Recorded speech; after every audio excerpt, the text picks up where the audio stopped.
For 2 years, they tried to control Caitlin Clark, but what just happened live on national television changed everything. And here's the part nobody is telling you. This was not just a moment. This was a complete power shift inside the WNBA. There is a massive multi-million-dollar public relations panic currently unfolding across the global sports ecosystem. The highest-ranking executives of the league are suddenly crawling out of hiding after abandoning their social media account for months, aggressively ignoring concerns of the global consumer base while silently allowing their primary asset to be physically targeted on a nightly basis. But now they are desperately trying to control the corporate narrative before the free market completely liquidates their authority. This is not about press conferences, manufactured corporate spin, or talent agency propaganda. This is about corporate leverage, multi-million-dollar salary cap mechanics, and ruthless boardroom survival, because the WNBA establishment just accidentally exposed their entire hand on live television and publicly revealed the macroeconomic reality of the new league structure. Now the focus shifts to the Indiana Fever front office, where President Kelly Krakoff has finally resurfaced to discuss a massive and expensive construction project, a staggering $78 million practice facility. The organization is promoting it as a world-class sports performance center and a monumental achievement for the next generation of athletes. But the real question is a brutal mathematical reality behind that price tag. Where does a historically struggling WNBA franchise suddenly find $78 million in capital? Before the draft, the Indiana Fever were a depressed corporate asset, playing in quiet arenas, missing the postseason, and operating a flawed, heavily subsidized business model that consistently lost money. Then everything changed when Caitlin Clark arrived. She brought an unprecedented wave of attention and revenue, forced broadcasting networks to renegotiate deals, sold out arenas across the league, and shifted the financial trajectory of the organization almost overnight, fundamentally changing the economic reality of the franchise and, arguably, the league itself. What's crazy about all of this is that I don't believe they have this $78 million project if Caitlin Clark don't join a team. That's just my personal opinion about it. But it goes on to say the Indiana Feast your eyes on the absolute, unadulterated corporate spin in that specific architectural update. She casually talks about pouring concrete and laying the foundation for the future, but completely ignores a massive, explosive economic engine that actually paid for that concrete. That $78 million facility is not a testament to brilliant front office management. It is the undeniable physical manifestation of the Caitlin Clark stimulus package. It is, in many ways, the expensive house that Caitlin Clark mathematically built. The executives desperately want to take corporate credit for this financial turnaround. They want the global market to believe their strategic vision created this boom. But the free market is ruthless and it does not accept fake currency. The breathtaking arrogance of this front office also bleeds directly into their coaching staff situation. The Fever front office essentially handed the keys of a multi-billion-dollar Ferrari to a highly distracted employee. Stephanie White has been balancing coaching responsibilities while taking on broadcasting assignments, calling collegiate basketball games for other networks during one of the most volatile free agency periods in league history. Meanwhile, mainstream sports media tries to portray her as a brilliant tactical mind, but the statistical reality paints a far more uncomfortable picture. During her tenure at Vanderbilt University, she produced extremely poor results, including a season with only 7 total wins, a record that represents a significant coaching failure at the collegiate level. Yet despite that record, the insular WNBA coaching network recycled her and placed her in charge of one of the most valuable offensive assets in the sport. This situation exposes what critics argue is a deeper organizational issue within the Indiana Fever, prioritizing old relationships and familiar names over tactical innovation and competitive excellence, potentially risking the long-term financial and competitive future of the franchise. But the corporate hypocrisy does not stop in Indianapolis. Attention now shifts to the highest office in the league.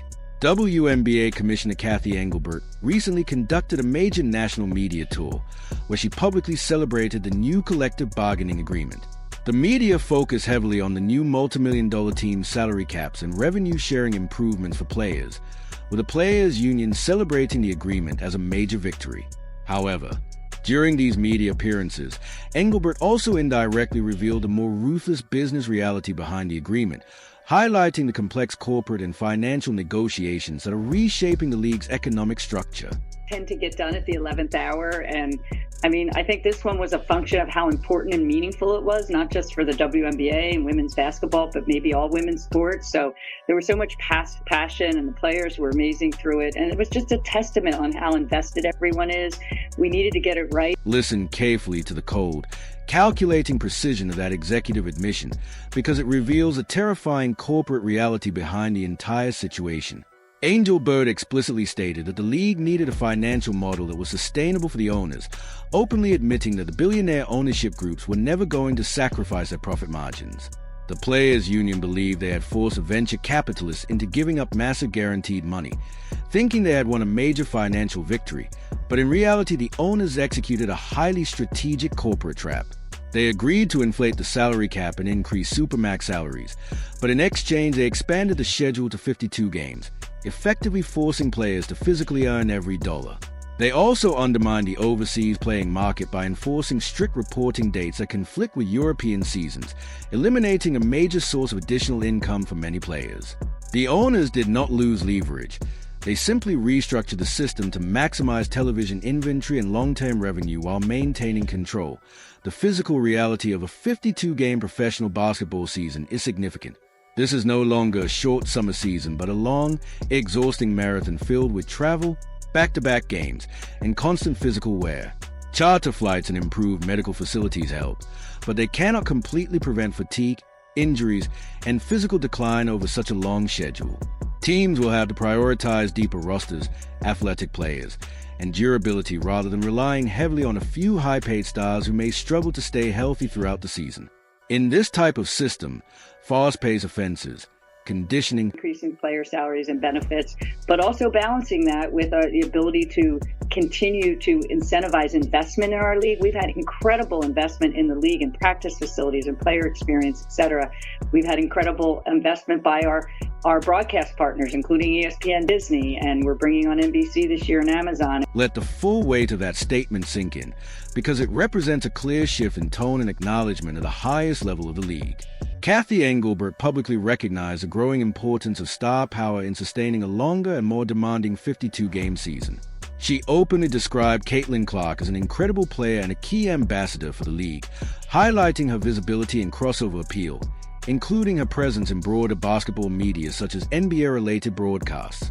This was not just a routine compliment, but a notable acknowledgement of Clark's influence on viewership, fan engagement, and the league's broader commercial reach.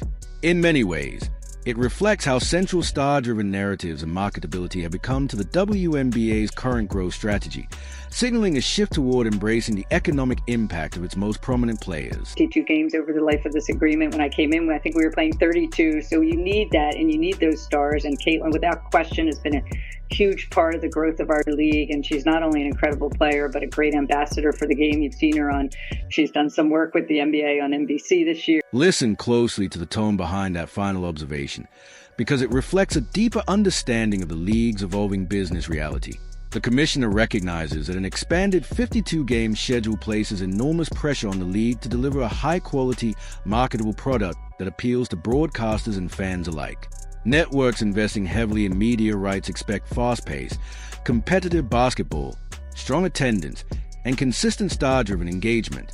In that context, players with significant drawing power, like Caitlin Clark, naturally become central to the league's commercial strategy. Her visibility across broader basketball platforms, including crossover appearances connected to NBA media, highlights how individual branding and audience reach can elevate both the player and the league's overall profile. This shift also signals a move away from older dynamics within the league, when narratives may be more evenly distributed, toward a model that more openly embraces star influence and market demand at the same time. This growing emphasis on commercial success and player impact creates new challenges for teams and executives. The Indiana Fever, like other franchises, now face increased pressure to translate rising investment, such as new facilities and higher salary caps, into consistent on-court success. Roster construction, coaching focus, and salary cap management will all play critical roles in determining whether teams can sustain long-term competitiveness.